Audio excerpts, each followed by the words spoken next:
बोलिए श्री सद्गुरु महाराज जी की जय, सच्चे दरबार की जय, उमापति महादेव की जय, श्री कृष्ण बलदेव की जय, गुरुदेव आशुतोष महाराज जी की जय। प्रिय भगवत प्रेमियों, हमेशा की तरह आज भी सत्संग विचारों को लेकर के उपस्थित हुए हैं। प्रभु की बड़ी विशेष कृपा है, अनुकंपा है कि आप तक सत्संग विचारों को लेकर के पहुंचा जाता है। और बड़े हर्ष की बात है कि आज संत शिरोमणि गुरु रविदास जी महाराज जी की जयंती भी है, जन्म दिवस भी है। इसके लिए सभी भाइयों बहनों को, सभी भक्त श्रद्धालुओं को गुरु रविदास जी के जन्म उत्सव की हार्दिक हार्दिक शुभकामनाएं। भाइयों बहनों, गुरु रविदास जी महाराज जिनका जन्म एक छोटे परिवार में, छोटी जाति में, छोटे कुल में हुआ, लेकिन जिसके अंदर प्रतिभा होती है, जिसके अंदर प्रभु के प्रति अपार समर्पण है, प्रेम है, वो व्यक्ति लाख बाधाओं के बीच, लाख दुविधाओं के बीच, लाख बैर विरोधों के बीच वो अपने लक्ष्य को प्राप्त कर जाता है। तो कुछ इसी प्रकार का जीवन गुरु रविदास जी महाराज का था। संत शिरोमणि कहे गए। उनके जीवन को अगर आप देखते हैं तो जीवन बड़ा संघर्षों से भरा हुआ है, लेकिन इन संघर्षों को तमाम साइड किनारे करते हुए अपने लक्ष्य पे अडिग हैं, अपने कार्य पे अडिग हैं। समानता का संदेश उन्होंने दिया। जात पात के जो लोग बीज बो रखे थे, जो धर्म धुरंधर थे उस समय के, जो ऊंच नीच के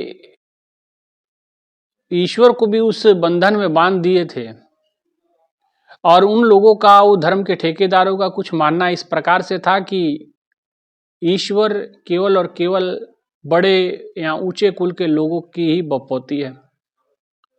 छोटे कुल, छोटे जाति, छोटे संप्रदाय के लोगों का उस पर कोई अधिकार नहीं है। लेकिन गुरु रविदास जी महाराज जी ने ये तमाम भ्रांतियों को दूर किया।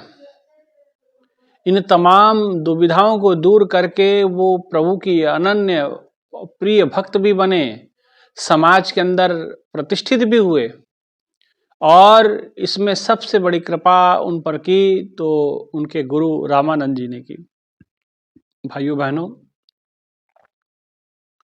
गुरु रविदास जी महाराज जिनके जीवन का उद्देश्य रामानंद जी ने बताया कि आपका उद्देश्य इस जात पात के कीचड़ को खत्म करना है, आपने ताउम्र अपने इस जीवन को इसी काम में लगाना है। क्योंकि गुरु रामानंद जी जानते थे कि आज के समाज में, आज के संसार में अगर प्रभु की भक्ति का सबसे बड़ा अगर रुकावट है भक्ति में, तो ये जात पात है, ऊंच नीच है, छोटे बड़े का जो भेद है। और संत कबीर और संत गुरु रविदास जी महाराज, इनकी उन्होंने ड्यूटी लगाई, सेवा लगाई कि भाई आपने जो है ये जात पात के समानता को, असमानता को खत्म करना है, और प्रभु की भक्ति को सरल करके उसका सीधा सीधा स्वरूप और सरल स्वरूप लोगों के सामने रखना है। इसलिए उनकी बड़ी एक फेमस पंक्ति दोहराई जाती है। वो कहा करते थे, मन हो चंगा तो कठौती में गंगा। इसके पीछे भी बड़ी अद्भुत एक घटना है, एक अद्भुत दिव्य अलौकिक घटना है। और वो घटना क्या है? वो घटना है कि एक बार एक व्यक्ति, एक पंडित गंगा स्नान के लिए जा रहे हैं। रास्ते में संत रविदास जी महाराज जी की भी कुटिया पड़ती है। और चूंकि उस समय तक रविदास जी महाराज की ख्याति बहुत दूर दूर तक फैली हुई थी, अब सब लोगों के बीच में था कि ये बहुत अच्छे संत भक्त हैं, ईश्वर को अनन्य प्रेम करने वाले, निस्वार्थ प्रेम करने वाले व्यक्ति हैं। तो ऐसा प्रसिद्धि सब तक था, तो आते जाते सब लोग उनसे राम नमस्कार करके ही जाते थे। और उन्होंने, पंडित जी ने कहा कि महाराज जी राम राम। उन्होंने कहा राम राम। रविदास जी ने पूछ लिया कि पंडित जी कहाँ जा रहे हैं? उन्होंने कहा कि गंगा स्नान करने जा रहे हैं, आप भी चलिए। रविदास जी महाराज जी ने कहा कि नहीं नहीं, मैं तो, मेरे पास काम बहुत है। वो जानते हैं कि जूते चप्पल बनाने का, चमड़ा को काटने का सब काम करते थे, मेरे पास कार्य की व्यस्तता बहुत है। पंडित जी ने कहा कि भाई आप इतने गुणी ज्ञानी आदमी हैं, ईश्वर से प्रेम करते हैं, लेकिन गंगा स्नान नहीं करने जा रहे हैं। तो रविदास जी महाराज जी ने अपने जो कमाई में से एक छोटी सी एक दमड़ी निकाली और पंडित जी को पकड़ाई। कहा कि ये जो है, मैं जा नहीं पाऊंगा गंगा माई तक स्नान करने, मेरे कार्य है, मेरे पास काम बहुत अधिक है, लेकिन ये मेरे तरफ से कुछ भेंट ले जाइए। जो भी उनके पास था, दमड़ी कहा जाता है इतिहास में, दमड़ी मान लीजिए उस समय की जो चलन में जो पूंजी रही होगी वही होगा। अब वो दमड़ी पंडित जी को दी और कहा कि आप मेरे तरफ से माता गंगा को ये भेंट कर दीजिएगा, पर ध्यान रखना साथ में हिदायत भी दी। रविदास जी महाराज जानी जान है, अंतर्यामी है। उन्होंने कहा कि आपको ये हिदायत मैं देता हूं कि ये दमड़ी आप गंगा मैया को देनी है, ये लेकिन देना तब है जब स्वयं गंगा मैया हाथ निकाल करके स्वीकार करें तब। और पंडित जी ने सोचा कि बड़े अजीब व्यक्ति है, मैंने तो सुना था कि बड़े महान संत हैं, लेकिन ये तो बात ही कुछ अजीब सी कर दी इन्होंने। लेकिन वो उनके आगे कुछ बोले नहीं और वहां से वो चले गए। पंडित जी गंगा किनारे पहुंचे, स्नान इत्यादि करने लगे। तो दमड़ी तो ले ही गए थे रविदास जी महाराज जी की। जैसे गंगा किनारे पहुंचे, अपने स्नान इत्यादि कार्यों के लिए वो जैसे गंगा जी में पहुंचे और गंगा जी को प्रणाम करते हुए उसने स्नान इत्यादि कार्यों में लग गए। तो उन्हें याद आया कि रविदास जी महाराज जी ने दमड़ी दी थी, और मन ही मन ये सोच रहे थे कि हंस रहे थे भीतर ही भीतर कि बड़े अजीब आदमी है, माता गंगा भी कभी हाथ निकाल के कुछ लेती है। इतने सालों से हम भक्ति करते हैं, हम गंगा स्नान करते हैं, कभी गंगा मैया ने हमारे लिए हाथ तो निकाले नहीं बाहर। तो इस छोटी जाति के व्यक्ति के एक दमड़ी के लिए गंगा मैया क्यों बाहर हाथ निकालेगी, और ऐसा कभी होता नहीं। तो मन ही मन मुस्कुराता हुआ, रविदास जी को मूर्ख मानता हुआ वो वहां से व्यक्ति हो गया। गंगा किनारे जाकर के याद उसको आ गई जब अपना कार्य कर रहा था, तो उन्हें झूठ मूठ में ऐसे ही अपने मन से कि भी देखो, माता गंगा को कहा कि माता आपका ये कैसा व्यक्ति है मुझे जानता नहीं हूं, लेकिन इन्होंने दमड़ी भेजी है। कहा था कि माँ को एक बार कहना, अगर माँ हाथ निकाल के लाएगी और स्वयं मांगेगी तब देना। तो उसने झूठ मूठ में ऐसा बोल दिया कि भाई ये दमड़ी है, अगर आपको चाहिए माता तो ले लीजिए, नहीं तो फिर वापस करनी पड़ेगी। तभी अद्भुत घटना घटी। रविदास महाराज जी ने जैसे ये कहा कि रविदास जी की ये दमड़ी है, और जैसे ये बात उस पंडित के मुख से निकली, गंगा नदी से गंगा मैया का एक हाथ बाहर निकला, और जैसे वो हाथ बाहर निकला, उस हाथ में बड़ी दिव्यता थी, बड़ा अलौकिक वो हाथ था। और भीतर उसको आवाज आई गंगा की कि ला वो दमड़ी मुझे दे, मेरे बच्चे, मेरे भक्त ने मेरे पास भेजी है। और वो सकपका के रह गया पंडित कि ये क्या हुआ, ये ऐसा अजीब घटना मैंने तो पहली बार देखी जिंदगी के अंदर। और वो डरा हुआ, दोनों हाथ जोड़े हुए, दोनों हाथों से उन्होंने वो जो है दमड़ी, गंगा मैया ने जो हाथ निकाला तो उस पर रख दी, और गंगा मैया की आवाज आई कि रुको, आप भी कुछ लेके जाना है, और ये जो मैं दूंगी ये रविदास को पहुंचाना है। और कह देना कि उसकी जो भेंट है गंगा ने स्वीकार कर ली है, माता ने स्वीकार कर ली है। और कहते कि जैसे वो हाथ भीतर गया, अचानक एक हाथ में, वही दिव्य हाथ में एक दिव्य कंगन लेकर के माता गंगा बाहर आती हैं और उस पंडित को देती हैं कि जा और ये रविदास को दे देना। और ये अद्भुत घटना का दीदार उस पंडित ने किया। बड़ा अचंभित हुआ, बड़ा हैरान हुआ कि ये कैसे। जैसे गंगा का किनारा छोड़ा, माता ने आशीर्वाद दे करके कहा कि जा रविदास को दे देना। वो रविदास जी के कुटिया की तरफ चल पड़ा। रास्ते में जैसे उसने कंगन को देखा कि भाई इतना दिव्य कंगन है, इतना अद्भुत है, और रविदास महाराज को इसकी क्या जरूरत है, तो वो तो कुछ निर्लेप है। मन मन श्रद्धा तो उसके अंदर पैदा हो गई, क्योंकि घटना उसके सामने ऐसी अद्भुत गति, तो उनके मन के अंदर श्रद्धा तो पैदा हो गई, लेकिन श्रद्धा के साथ साथ अभी भी माया का पूरा प्रभाव था, लोभ मन से निकला नहीं था।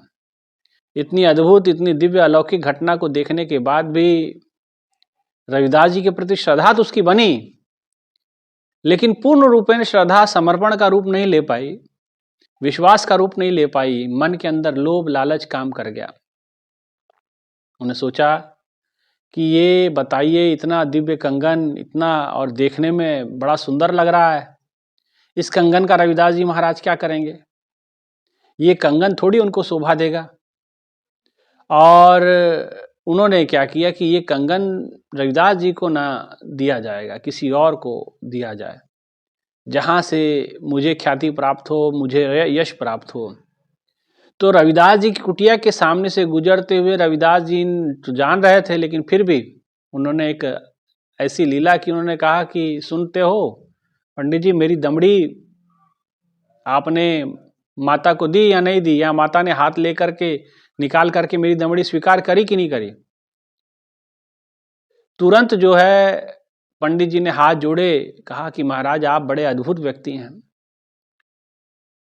मैंने अपने जीवन में कभी ऐसी घटना नहीं देखी, आपने जो दमड़ी दी थी माता ने हाथ निकाल के ही स्वीकार की, आपकी बात सत्य होगी। तो रविदास जी महाराज जी ने अगली बात कही कि अच्छा, माँ ने ले लिया तो माँ ने पुत्र के लिए कुछ भेजा कि नहीं भेजा? माता गंगा ने मेरे लिए कुछ भेजा होगा क्या? कुछ प्रसाद दिया होगा? पंडित जी जान रहा था कंगन दिया है, लेकिन पंडित ने कंगन दबा लिया, कंगन दिया नहीं और झूठ कह दिया कि नहीं नहीं माता ने कुछ दिया तो है नहीं। बोले इसको क्या पता चलेगा?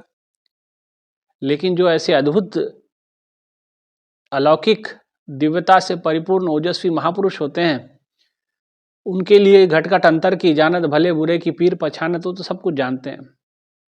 कुछ कहा नहीं, लोभ के वश पंडित जी ने वो कंगन दबा लिया और ले करके पहुंच गए और सोचा कि ये किसे दूं।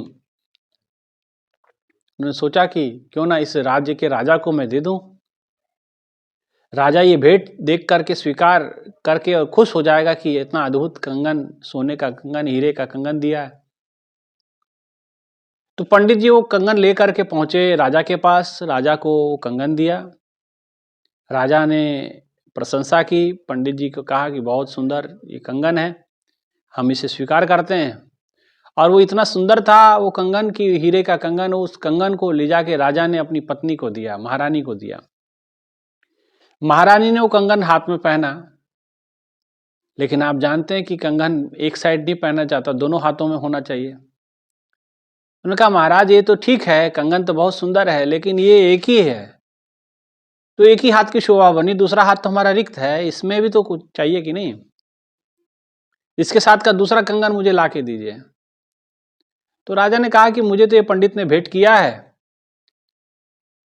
तो रानी ने जीत की कि मुझे नहीं पता, ये आप ठीक है, उसके पास नहीं है तो ये जहां कहीं से तो बना होगा कि नहीं, जहां से बना होगा आप दूसरा मंगवा लीजिए, उसको जो भी उसका मूल्य होगा वो दे दिया जाएगा, पैसा उसका दिया जाएगा, दाम दिया जाएगा। लेकिन राजा इस बात से बेखबर था कि भाई ये तो एक अलौकिक कंगन है, दिव्य कंगन है, माता गंगा का प्रसाद है, जो रविदास जी महाराज के लिए थे, लेकिन वो शोभा पा रहा है महारानी के हाथों में। अब महारानी का एक हाथ में करेगा क्या, दोनों हाथों में चाहिए, दूसरे हाथ का भी लाके दो हमको। अब रानी ने कहा, तो राजा ने कहा कि कोई बड़ी बात नहीं है। पंडित को बुलाया कि पंडित सुनो, ये कंगन कहाँ से लेकर के आए हो? बोले महाराज मैं अपने पास से लेके आया हूँ। बोले अच्छा लेके आए हो, कहाँ से खरीदा है? बोले ये तो मैं नहीं बता पाऊंगा कहाँ से, क्योंकि बड़े मुझे भी किसी सज्जन ने, किसी के यहाँ मैं गया था पूजा पाठ करवाने, उसने मुझे गिफ्ट किया है, उपहार स्वरूप दिया है, और सो मैंने सोचा कि इतना महंगा कंगन मैं क्या करूंगा, मैंने आपको दे दिया। तो राजा ने क्या किया कि पूरे इलाके में जितने भी सोनार हीरे मोती के काम करने वाले जो ये कारीगर थे, उन सब के पास उन्होंने अपने लोगों को भेजा कि इस प्रकार का दूसरा कंगन बना के दीजिए, या इसके साथ का दूसरा होगा तो दीजिए। पूरे क्षेत्र में आसपास के राज्यों में भी पता कर लिया, लेकिन सभी कारीगरों ने हाथ खड़े कर दिए कि महाराज ऐसी नक्काशी, ऐसी कलाकारी हम नहीं कर सकते, ये कंगन हमारे क्षेत्र का नहीं है, ये कहीं बाहर से आया है और ये बड़ा दिव्य है, ऐसी कलाकारी, ऐसी नक्काशी हम नहीं कर सकते, ना हमारे पास इसके साथ का दूसरा ही है। राजा ने पत्नी को कहा, महारानी ने कहा कि नहीं महाराज हमें तो चाहिए दूसरा, और इसके साथ का ही चाहिए हमको, इसके जैसा ही चाहिए, तभी मेरा जोड़ा बनेगा भाई। अब राजा ने अब क्या करता, महारानी के आगे, जिद के आगे वो अपने उसकी चली नहीं। उन्होंने तुरंत पंडित को बुलाया, पंडित कहाँ हो, सुनो जरा, मेरे को इसके साथ का दूसरा कंगन ला के दो। जिस भी जजमान से लेकर के आया उसको जाके कहो कि राजा ने मांगा है, इसके बदले जो मांगोगे वो दिया जाएगा। अब वो पंडित जानता था कि ये भाई कहीं से तो मिल नहीं सकता, ये मिलेगा तो गंगा माई के पास मिलेगा। उन्होंने कहा महाराज नहीं, दूसरा नहीं मिल सकता। महाराज ने कहा कि ऐसे कैसे दूसरा नहीं मिल सकता। बड़ा उसने इधर टालम टोल किया। राजा ने कहा कि इसके साथ का दूसरा लाओ। तो राजा ने सोचा कि ये देना नहीं चाहता है, इसके पास होगा, ये दे नहीं रहा है। तो उन्होंने फरमान जारी कर दिया कि अगर ये 3 दिन के अंदर ये कंगन नहीं आया मेरे पास, इसके साथ का दूसरा, तो तेरा सर धड़ से अलग मैं करूंगा। कंगन मिले ना मिले, लेकिन तेरा सर धड़ से अलग हो जाएगा। बोले ठीक है महाराज। अब वहां से चला आया, ये 2-3 दिन का समय तो दीजिए। दिया गया, घर में आके बड़ा परेशान हैरान हो गया। तो पंडित की जो पत्नी थी वो बड़ी समझदार थी, वो विवेकी थी, वो विवेकवान थी, वो श्रद्धा और प्रेम के साथ ओतप्रोत थी। उसने अपने पति को देखा तो कहा कि भगवान आपको क्या हुआ, आप इतने मुरझाए क्यों हैं? तो पंडित जी ने कहा कि देखो, मैंने एक कंगन मुझे मिला था, और सारी घटना का जिक्र किया कि रविदास जी ने कहा कि दमड़ी दे देना माता को, हाथ निकाल के माता लेगी तब देना। और माता ने भी उधर से एक सुंदर सा कंगन मुझे दे दिया, और उन्होंने मुझसे कहा कि रविदास को दे देना, मेरा भेंट है। लेकिन मैंने बेईमानी करते हुए, उनको न देते हुए, मैंने राजा को गिफ्ट किया। अब वो एक ही था, उन्होंने महारानी को दे दिया। अब महारानी इसके साथ का दूसरा मांगती जोड़ा लगाने के लिए, अब मैं कहाँ से लेके आऊं? तो पंडित की जो पत्नी थी उन्होंने कहा कि महाराज देखिए, संत अपने वचनों के पक्के होते हैं, लेकिन चरणों के कच्चे होते हैं।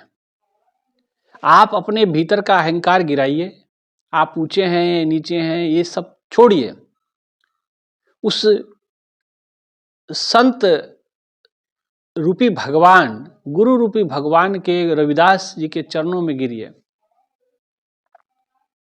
वो समय के पूर्ण संत हैं। संत की जात नहीं होती, जात पात पूछे नहीं कोई, हरि का भजे सो हरि का होए। वो तो हरि के जन हैं, वो हरि के हो चुके हैं, वो हरिमय हैं, भगवान स्वरूपी बन चुकी हैं। आप कर्म कांडों में लिपते हैं, लेकिन वो शाश्वत सनातन उस सत्य में एकनिष्ठ हो चुके हैं। आपके में और उनमें बड़ा फर्क है। आप कर्म कांड करते हैं, वो तमाम कर्मों को पार कर चुके हैं और उसकी दिव्यता आपके सामने है। अभी भी आपकी आंखें नहीं खुल रही, और कहते हैं कि दोनों पति पत्नी, पंडित और पंडित की पत्नी, दोनों रविदास जी महाराज जी के पास जाते हैं, और जा करके क्षमा याचना, और पीछे उनके सिपाही भी लगे होते हैं। तो जाके राजा को बताते कि राजन, वो कोई पंडित का नहीं था वो कंगन तो जो है वो माता गंगा ने रविदास जी के लिए दिया था, लेकिन पंडित ने बेईमानी की, वो उनको न दे करके आपके पास ले आया। तो राजा ने वो कंगन अपनी पत्नी को साथ लिया और कंगन को लिया, और वो भी राजा भी रविदास जी की शरण में जा रहा है। और आज पंडित जी पहुँचे रविदास जी के पास, पत्नी पहुँची, रविदास जी के चरणों में माथा टेका। तो रविदास जी ने कहा कि देखो भाई, हम तो छोटी लोग हैं, आप ऐसे क्यों पैरों में गिर रहे हैं। पंडित ने कहा कि महाराज, लेकिन आप छोटे नहीं हैं, आप तो बहुत ऊंचे हैं। आपकी बात माता सुनती है, आपकी बात माँ गंगा ने सुनी है।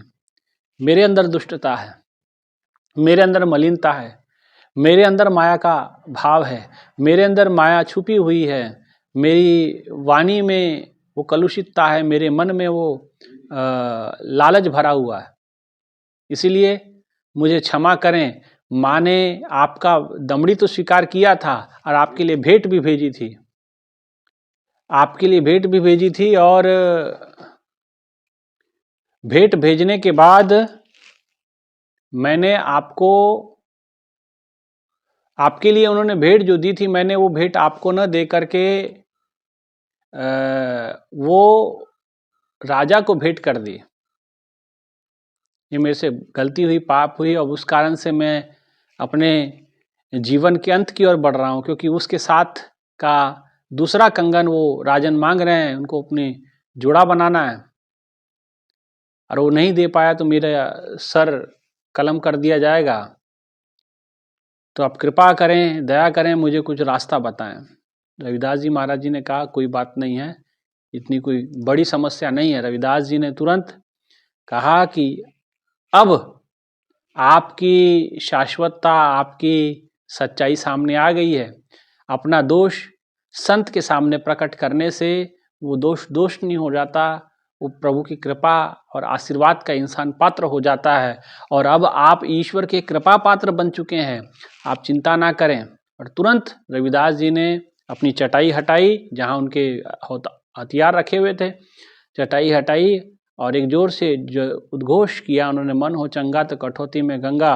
और तुरंत देखा, जैसे उन्होंने चटाई हटाई तो नीचे गंगा मैया बह रही थी, और माता से आग्रह किया कि माता वो कंगन कौन सा था।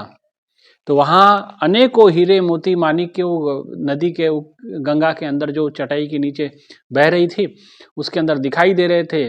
और पंडित को कहा कि पंडित इसमें से देख लो वो कौन सा कंगन था, और जो वो कंगन उसके साथ का था। और तुरंत वो कंगन उठा लिया उन्होंने, कहा कि जाओ राजा को दे दो। लेकिन राजा भी वहाँ पहुँच गया। राजा ने कहा कि महाराज, अब ये कंगन हमको नहीं चाहिए, ये आपके चरणों में समर्पित है।